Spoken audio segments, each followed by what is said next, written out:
Is there any change to the depth chart as of right now? Yeah, Bryce has taken with the snaps with the ones this week. That was something that at the beginning Scott and I kind of earmarked the time when we thought would be best.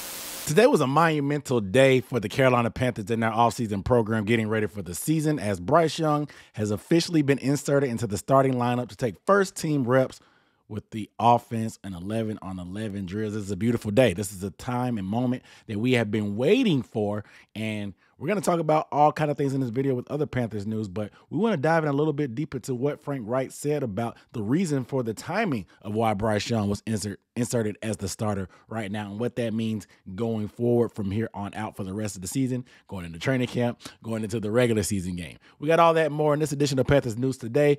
We're starting right now. What up, dude? What's going on, everybody? It's Aaron Duncan here with the Necessary Bluntness Sports Talk, bringing you recap and analysis of the Panthers. So if you want to see more videos like this with news and updates, make sure you hit that subscribe button down below and the bell icon. It's going to make sure you get notification every time I drop videos, because whenever news breaks like this and it's a busy day like this, I'm going to be all over it, man, and bringing you this type of content to make sure you stay in the loop, because, you know, mainstream really ain't caught up to us yet. So we're not getting that proper coverage. So if you want to get that coverage, holla at your boy, hit that subscribe button. But also, let me know down below in the comments how you feel about Bryce Young being inserted into the starting lineup right now. Do you think it's a little bit too soon? Are you saying about time?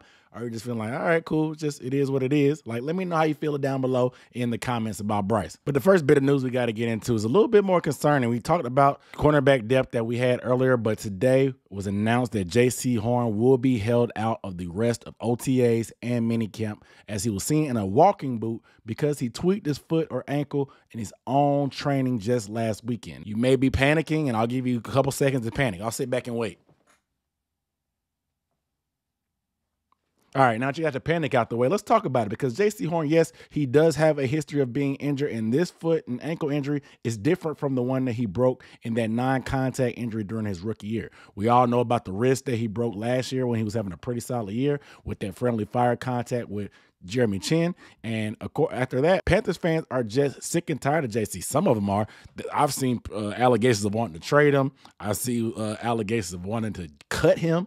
I've seen allegations of just saying, hey, this guy's a bust. We should have took Justin Fields. We should have took Micah Parsons. We should have took Pat Surtain. I've seen everything about our top flight corner on our team. And the reports also came out and said that he's expected to be ready for training camp and not miss any time with any setbacks. So that's why I'm not understanding where the panic is. Yes, it's got to be confirmation bias. If you think that he's a bust and you think he's injury prone, this is just confirmation for you. If you're just whatever and just say like, hey, man, if he's not missing any time or any games, it is what it is. This is the offseason. You are just chilling. Probably like me. You could be somewhere in the middle, and I think that's kind of a safe place to be. Yes, you want to pay attention to stuff like this. And like I said, if it was the same foot, yes, I would be a little bit more concerned, because that's something that feels like it may not go away. But the fact that it happened on his own, doing extra work, lets me know that, hey, maybe he's just doing a little bit too much and he needs to scale it back. We've also seen this team hold out players like Christian McCaffrey for the full preseason. We've also seen the whole Christian McCaffrey out without practicing at all, except on Wednesdays. So they could just be overly cautious in wanting him to be fine and be ready just to take care, because Jaycee Horn is an important piece to our team, of course. And Frank Reich did not seem concerned with it when he was asked about it today. So I'm going to chill as well, too, because I'm going to give these guys the benefit of the doubt right now. These guys know what they're doing. I think we still have PTSD from the prior guy that was in charge, to the point that every little thing and stuff that we hear, we either take it for a grain of salt or we don't listen at all. But I'm going to trust these coaches and Scott Fitter and this whole regime. And if there was a serious issue, they would probably make a corresponding move. But the fact that they're shutting him down just lets me know that they're probably being cautious. So, yes, it's something to pay attention to, and we'll see when more news comes out. If they say that, hey, he isn't going to miss training camp, or when training camp comes up, he's not going to be ready, we'll cross that bridge when it happens. But panicking right now, I don't know what good that does, especially when they say he's expected to be back by training camp. But I understand where fans are coming from, because he hasn't been on the field. Obviously, we know about that wrist being broken. To me, If there was anybody in that position, their wrist would be broken. A helmet hit his arm.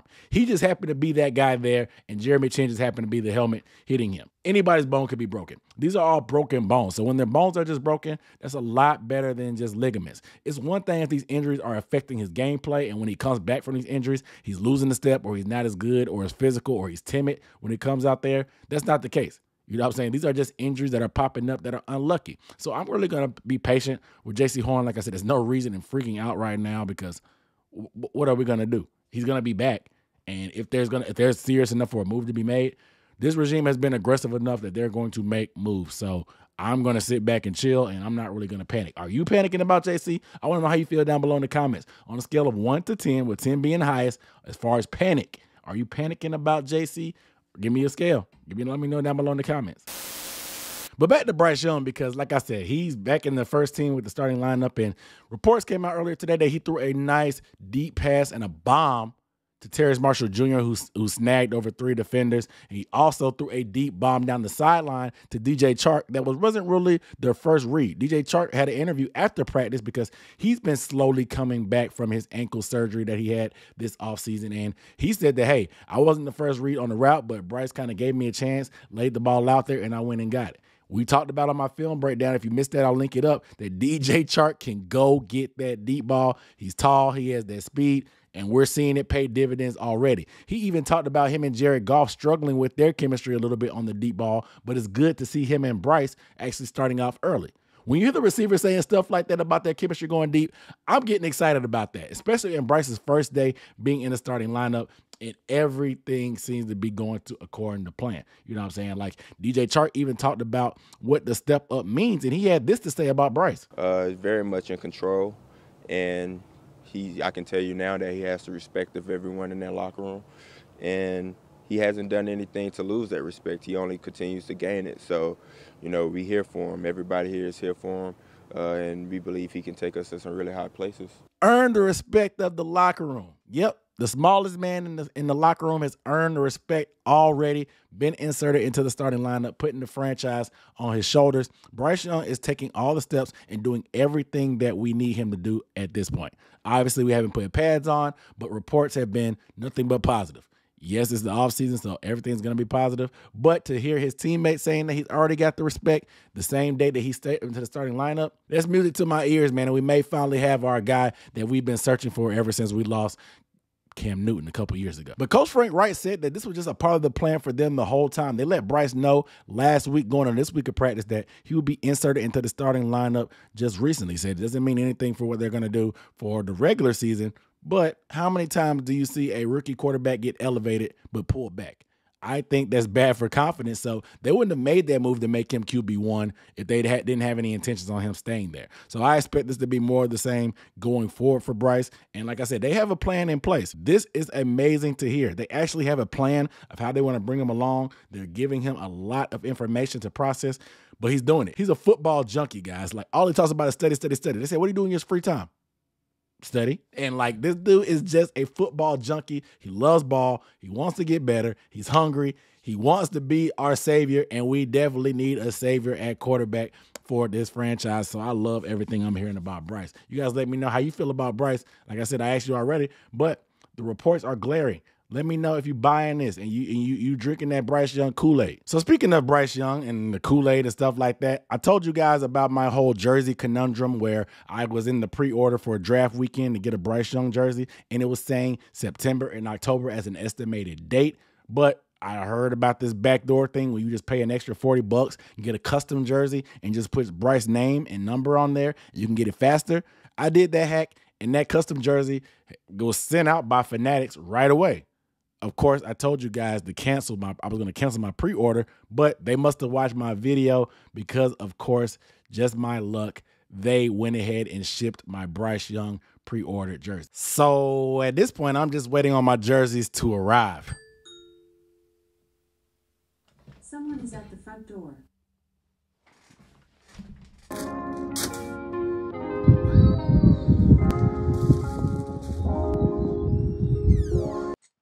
Well, what do we have here? Looks like we got a package that came in. Good old processed blue. Quick change real quick. Woo, crispy. Look at that, man.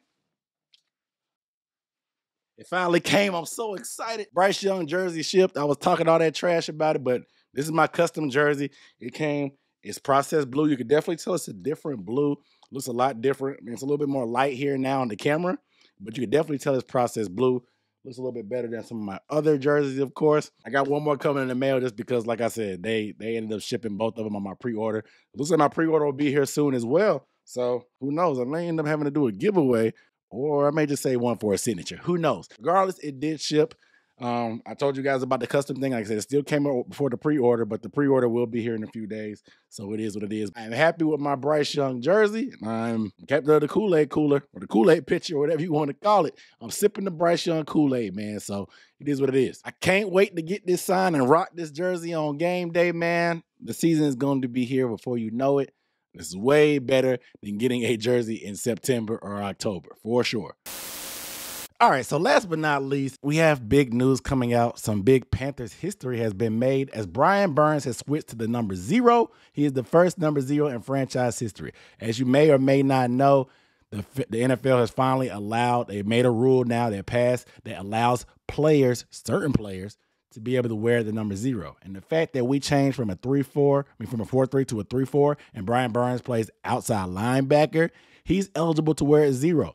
And he made that change from 53 to 0. Now, I know there is a part of the fan base that is fuming. If you recently bought a Brian Burns jersey, you can't be happy right now because those 53s are selling like hotcakes. Now, if he was going to change numbers, I was expecting him to go to 99, that college number. But to getting that 0 is just sick, in my opinion. I like it, you know what I'm saying? But I know there's a lot of fans that feel like they might have wasted some money and they're pissed off. I personally will be waiting on those 53 jerseys to go on sale. I'll get one autographed, and then I'll buy me a 0 jersey sometime down the line just to wear myself personally because it looks so dope out there on the field. There's not that many guys in the NFL wearing that number 0. Only one that comes to mind for me is DeAndre Swift up there with the Philadelphia Eagles. So Brian Burns to do this is very, very groundbreaking, like I said, especially in the landscape of the Carolina Panthers. But like I said, I feel for you guys. If you've been following me for a while, I told you guys the rules of buying jerseys. You guys know me. You guys know I stock up on my fan gear and stuff like that.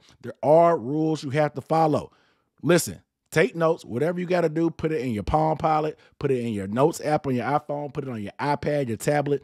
These are the rules for buying a jersey. Number 1, you can never go wrong buying a vintage jersey because they're never going to switch teams anymore. Get a retired player. Get you a Steve Smith, a Julius Peppers, a Luke Kuechly, a Cam Newton, whatever you want to do. Get a vintage jersey that the guy will not leave the team and leave you feeling like you wasted your money, or he won't change numbers because you won't feel like you wasted your money. Rule number 2, if you're going to pick a guy, pick a rookie. Rookies are new. There's a lot of excitement. You don't know if he's going to be good or bad or not, but he's going to at least be there for a good amount of years, especially if he's a top round pick. He may get that 4-year contract, 5-year contract, whatever it ends up being, maybe even an extension. So getting a rookie's jersey, never a bad idea. Rule number 3, you have to be very careful because you have to get a guy that's already changed their number, or they already have their college number, or they made it clear that they're going to own the number that they had. Changing numbers was a big thing when single digits came out, but you have to buy the remaining stock of whatever those jerseys are. A lot of guys in the NFL, they may be millionaires,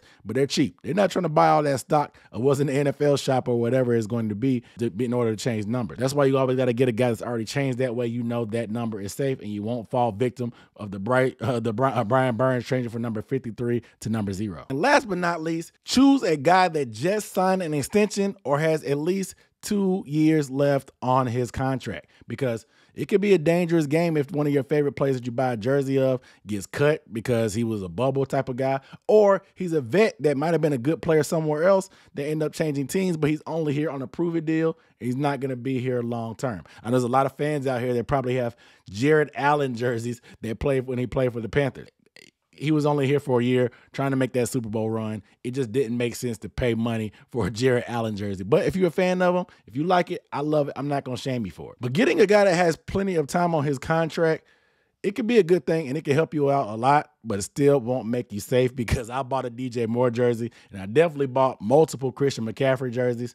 and now I can't get any use out of them because they're wearing somebody else's colors. You have to make your next move your best move when you're buying a jersey, because these jerseys aren't cheap anymore. Gone are the days when Reebok or NFL Equipment are making these jerseys where you can get the replica iron-on jerseys for $50 and the authentic costs $100 or $150. No. These basic jerseys are starting at $120, $130. These are a very, very heavy investment. So you want to make sure you get the most and maximum value out of it and make your next move your best move, because Nike is not playing no games with these prices. So don't waste your money and don't follow. And by not following the rules that I gave you some rules and guidelines for buying a jersey. Make sure you stick to them. You guys let me know down below in the comments, do you plan on buying you a Brian Burns 0 jersey? Because it looks kind of dope out there. And how you feel about 0? I know a lot of people are traditionalists and they want to see DNs and guys like that wearing a 90s jersey, and it just seems crazy for him to wear a single digit, let alone 0. So I want to let you know, are you a traditionalist or are you digging the new digit for Brian Burns? Let me know down below in the comments. But that's all the news we have right now, man. I really appreciate you guys tuning in right here. Make sure you hit the subscribe button down below. That way you stay up to date on these news and updates that I have for you guys. And I really appreciate you watching. As always, I'll see you next time. Peace.